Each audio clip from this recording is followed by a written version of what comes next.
Soy Armando Sánchez Málaga, profesor de la Facultad de Derecho de la Pontificia Universidad Católica del Perú, y les doy la bienvenida a la sexta clase del curso Teoría del Delito de Enfoque Derecho.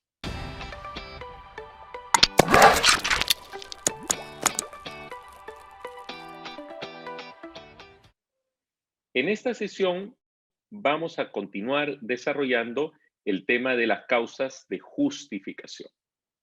En la sesión anterior hemos venido conversando ya acerca del concepto de la causa de justificación y de aquellos principios que fundamentan la justificación en los casos concretos. Hemos dicho hasta ahora que en los casos de causas de justificación, la propia norma penal faculta al sujeto a actuar lesionando o afectando intereses de terceras personas.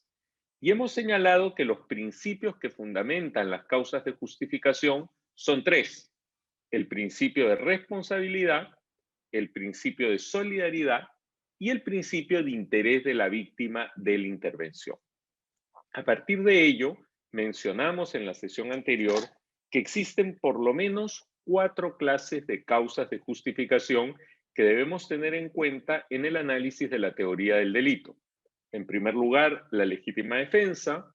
En segundo lugar, el estado de necesidad agresivo. En tercer lugar, el estado de necesidad defensivo. Y finalmente, el consentimiento. En esta sesión vamos a abordar algunas ideas generales de cada una de estas causas de justificación. Comencemos con la legítima defensa, que es quizás la causa de justificación que podríamos denominar paradigmática. Y comencemos con un ejemplo, el caso de Arturo, que amenaza a Berta con un machete de cocina en circunstancias que esta última se encuentra en una calle oscura y poco transitada de la ciudad. Berta aprovecha sus conocimientos de artes marciales y propina 3 patadas en el brazo de Arturo, quien ante el dolor suelta el machete y se retira corriendo. ¿Podría Arturo denunciar un delito de lesiones por las 3 patadas en el brazo cometido por Berta? La respuesta es evidentemente negativa. El sentido común nos dice que no. Y el derecho nos dice que de ninguna manera, pues Berta se ha defendido. Berta ha actuado bajo legítima defensa. ¿Cuál es el principio que fundamenta la justificación de la legítima defensa? Ya lo hemos visto, el principio de responsabilidad. No habrá delito en el caso de Berta porque Arturo es responsable de las lesiones que Berta le ha ocasionado. ¿Cómo? Sí, es responsable de las lesiones del tercero, porque él, Arturo, ha generado la situación de crisis. Él ha generado, ¿no?, la necesidad en Berta que tenga que defenderse y propinarle esas 3 patadas. En consecuencia, por el principio de responsabilidad, está justificada la conducta de Berta. ¿Cuáles son los elementos o requisitos para que se configure de manera adecuada un caso de legítima defensa? Se exigen elementos objetivos y subjetivos. En los elementos objetivos, para que se dé un caso de legítima defensa, primero debe darse un presupuesto que es indisponible, y ese presupuesto se denomina la agresión ilegítima. Para que yo o para que Berta pueda actuar en legítima defensa, tiene que existir previamente una agresión ilegítima. Esa agresión tiene que ser una agresión, en primer lugar, contraria al derecho, ¿no?, ilegal, debe ser actual e inminente y debe ser real. No puede ser una agresión imaginaria. Yo no puedo actuar preventivamente en legítima defensa, no, tiene que existir.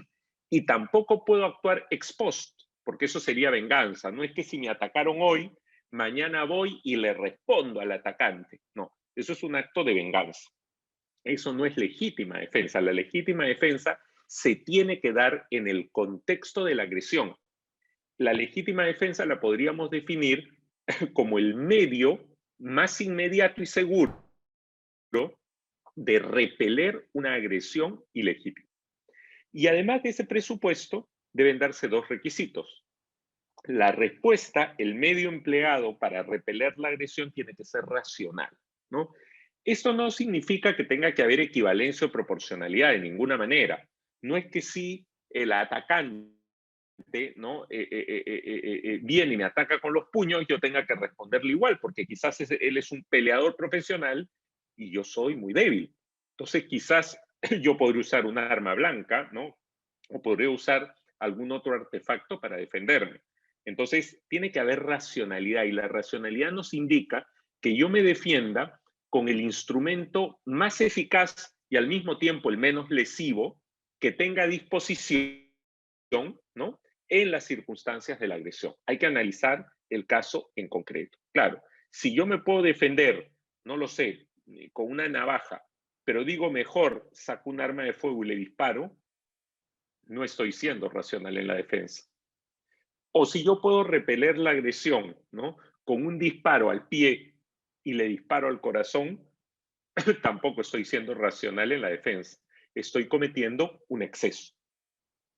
Sobre los excesos vamos a discutir en la siguiente sesión. El otro requisito objetivo para que exista legítima defensa es que el sujeto que se defiende no haya provocado la agresión. Y finalmente, a nivel subjetivo, para poder actuar en legítima defensa, tengo que conocer que estoy actuando en legítima defensa. A eso se le llama el dolo de la causa de justificación. La legítima defensa está regulada como una causal de exención de responsabilidad penal. Esto no es tan preciso, pero en todo caso lleva las mismas consecuencias en el artículo 20, inciso 3 del Código Penal.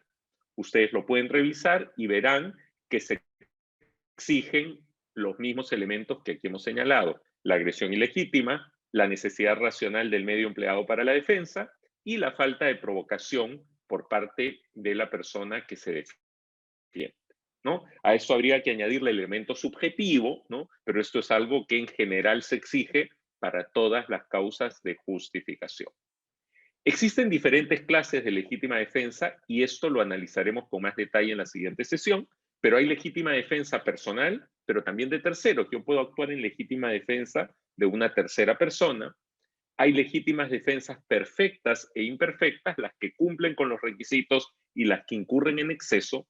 Y algunos autores se preguntan si podrían existir legítimas defensas preventivas o mecánicas, por ejemplo, con algún dispositivo de seguridad, un cerco eléctrico, un vigilante automático. Y claro, se plantean dudas de si realmente son casos de legítima defensa, porque tiene que haber una agresión para poder actuar en el acto en legítima defensa.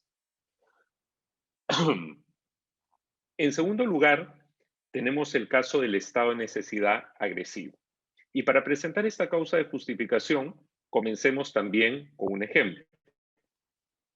El ejemplo de Alicia, que corre rápidamente huyendo de Bernardo, quien la persigue con un cuchillo en la mano. En su huida, Alicia toma la bicicleta de Cornelio, que se encontraba estacionada en la vía pública. ¿Puede Cornelio denunciar a Alicia por un delito de hurto de uso? Nuevamente, el sentido común nos dice no. ¿Por qué? Porque ha utilizado la bicicleta para huir de un agresor, que es Bernardo. Y el derecho también nos dice que no, porque Alicia ha actuado en un estado de necesidad agresivo. Alicia ha actuado para proteger un bien jurídico de mayor valor, para proteger su vida, su integridad física, ¿no? Y claro, ¿ha lesionado el patrimonio de Cornelio de manera temporal? Sí. Pero tanto el sentido común como el derecho nos dicen hay una ponderación, hay un interés de mayor valor, que es la vida o la salud de Alicia frente al patrimonio de Cornelio. Evidentemente que los efectos civiles son otros. Sí, tendrá que devolver la bicicleta o indemnizar a Cornelio, por supuesto, pero responsabilidad penal no puede tener. ¿Cuáles son los requisitos o los elementos del estado de necesidad agresivo? A nivel objetivo, como presupuesto, se exige que exista una situación de peligro que sea actual, inminente, grave y real. Esa situación de peligro, ¿no? En el caso de Alicia, es que hay un tercero que la persigue con un machete. Y es una situación inminente, real, se da en el momento. Y como requisitos, ¿no? La acción salvadora debe ser proporcional. Aquí sí se exige proporcionalidad. Esto es, que yo actúe para proteger un interés de mayor valor. Yo hurto la bicicleta, esto es, lesiono el patrimonio para proteger un interés de mayor valor. Mi vida, mi salud, ¿no? En una escala valorativa en el derecho penal, evidentemente la vida o la salud individual tienen un mayor valor que el patrimonio de un tercero. Otro requisito es que la situación de peligro no debe haber sido provocada, ¿no?, por quien actúe en estado de necesidad, y la acción salvadora debe ser idónea, ¿no? Porque si dice, me llevo la bicicleta y también te arrancho el reloj para ver la hora, no, evidentemente no, yo no necesito el reloj de un tercero para huir de un agresor. Y finalmente el elemento subjetivo, ¿no? El sujeto que actúa en estado de necesidad agresivo debe conocer que está actuando en estado de necesidad agresivo. Esta causa de justificación está también regulada en el artículo 20 del Código Penal, específicamente en el inciso 4, ¿no? Y este artículo del Código Penal recoge los mismos elementos a los que hemos hecho mención, ¿no? La necesidad de que exista una situación de peligro actual e inminente, ¿no?, que se efectúe un juicio de ponderación en base a un principio de proporcionalidad y que se emplee un medio adecuado para vencer la situación de peligro. Entre la legítima defensa y el estado de necesidad agresivo existe una situación intermedia que es muy poco analizada y es el estado de necesidad defensivo. Aquí tenemos un ejemplo, el caso de Juan, que es un menor de 9 años, que toma el arma de fuego de su padre policía y como juego comienza a amenazar a Roberto, joven de 25 años. Si Roberto tuviera a su disposición un arma de fuego, ¿puede inmediatamente disparar a matar a Juan? Surgen las dudas, ¿no? Podemos hablar de legítima defensa frente a la agresión, entre comillas, de un menor o de una persona con una enfermedad mental evidente. Claro, tampoco es un estado de necesidad, pero estamos en una situación a medio camino. Porque pensemos, ¿hay principio de responsabilidad en ese menor de 9 años? Su responsabilidad es restringida, ¿no? Y yo tengo el deber de solidaridad de sacrificar mi vida, ¿no?, por lo que está haciendo ese menor, tampoco tanto, ¿no? Entonces lo que se nos dice es que operan ambos principios, que hay un poco de responsabilidad del agresor, pero mucho menor de la que habría en un caso de legítima defensa, ¿no? Y algo de solidaridad tengo que tener yo, pero no se me puede exigir una plena solidaridad, porque sería poner en riesgo mi vida. Entonces, claro, la situación es compleja. Se tiene que encontrar una situación intermedia, ¿no? Tratar de agotar los medios, ¿no?, para no actuar como en un caso real. En un caso de un mayor de edad en todos sus cabales, ¿no?, si se le disparara para defenderse, uno podría decir, esto está amparado en legítima defensa. Pero en el caso del menor de edad, no, ¿no? Uno buscaría que con un cierto riesgo, pero no pleno, que es el que nos exigiría el principio de solidaridad, ¿no?, tratemos de enfrentar esa situación. Habrá que ver el caso en concreto, pero lo cierto es que estos supuestos tan complejos implican un análisis intermedio, porque hay principio de responsabilidad a medias en el agresor, ¿no?, y principio de solidaridad también a medias en el agredido. Finalmente tenemos el caso del consentimiento, que nos exige como elemento objetivo que hay una manifestación de voluntad de quien consiente, ¿no?, que sea sobre un bien jurídico disponible, por ejemplo, la integridad física, y que sea anterior o simultáneo a la conducta típica, no puede ser posterior. El perdón no es consentimiento. Y a nivel subjetivo, que se conozca que uno actúa bajo esta causa de justificación. Se ha discutido mucho si el consentimiento debe o no ser una causa de justificación. Hoy lo es en el Código Penal y se fundamenta en el derecho a la libertad individual y a la autodeterminación de la persona, pero debe tener límites.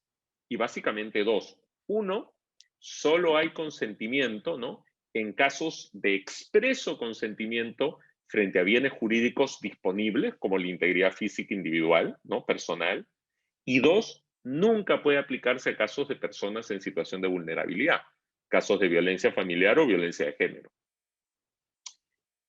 El consentimiento doctrinalmente puede ser real o presunto. Evidentemente, solo hay causa de justificación si el consentimiento es real y además es directo.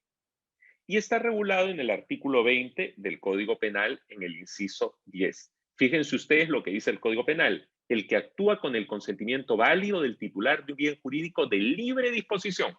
Tiene que haber consentimiento válido. Esto se interpreta como un consentimiento expreso, claro, directo y anterior o coetáneo al delito, y de un bien jurídico de libre disposición. Creo que hay que ser muy cuidadosos con interpretar estos requisitos a cabalidad. Con esto hemos concluido esta sexta sesión del curso de Teoría del Delito y los invito a continuar la siguiente sesión en la que seguiremos desarrollando la problemática de las causas de justificación en la teoría del delito.